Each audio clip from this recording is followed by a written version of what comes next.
There's a moment you've probably had. You're sitting alone, scrolling through your phone, and suddenly, it hits you. Everyone else seems ahead. Smiling faces, achievements, milestones. And you start to wonder, where did I go wrong? That sinking heaviness in your chest.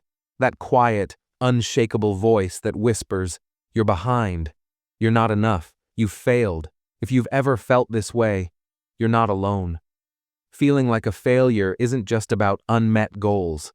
It's about the stories we silently carry within us. From a young age, we begin absorbing expectations from family, school, society, even friends. What success should look like, how fast we should move, who we should be by now.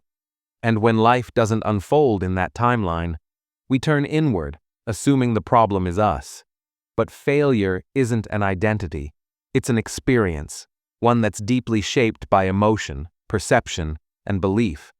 When you say, I feel like a failure, you're not just talking about a missed opportunity.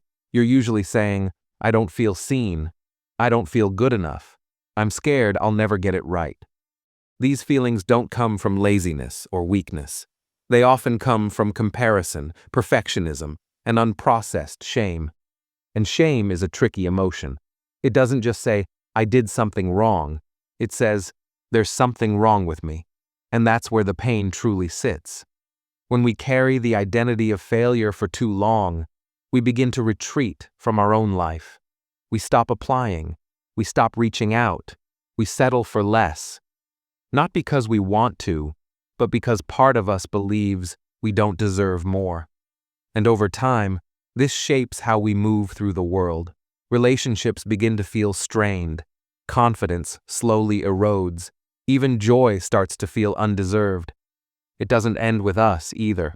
If left unhealed, these patterns can be passed on to our children, to our communities, to the next version of ourselves. You may have believed for years that you're a failure, but what if that belief isn't the truth? What if it's just a story you were told or began telling yourself in a moment of pain?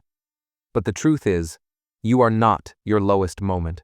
You are not the exam you failed, the job you lost, or the relationship that ended.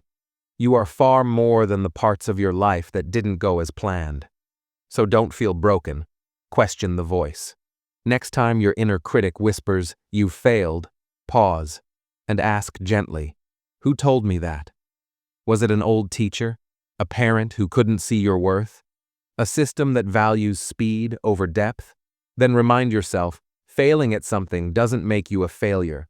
Mistakes are feedback, not identity. Delays are detours, not dead ends. Try writing a new script, one that sounds like, "I'm learning. I'm healing. I'm still writing my story." You are not behind, not broken, not defined by what hasn't happened yet. But you're allowed to move slowly, to grow quietly, to find your own way, without shame. This life isn't a race. It's a journey of becoming, and becoming takes time. So take a breath, let yourself soften, and remind that tender part of you, you're doing better than you think. You don't have to fix everything overnight, but you can start shifting the story just by noticing the old voice and choosing a new one. And if you ever forget, come back to your truth. You are not a failure. You are a work in progress, and you are deeply worthy, exactly as you are. And remember, healing happens in quiet, honest moments like this one. Stay gentle. Stay growing. I'm glad you're here.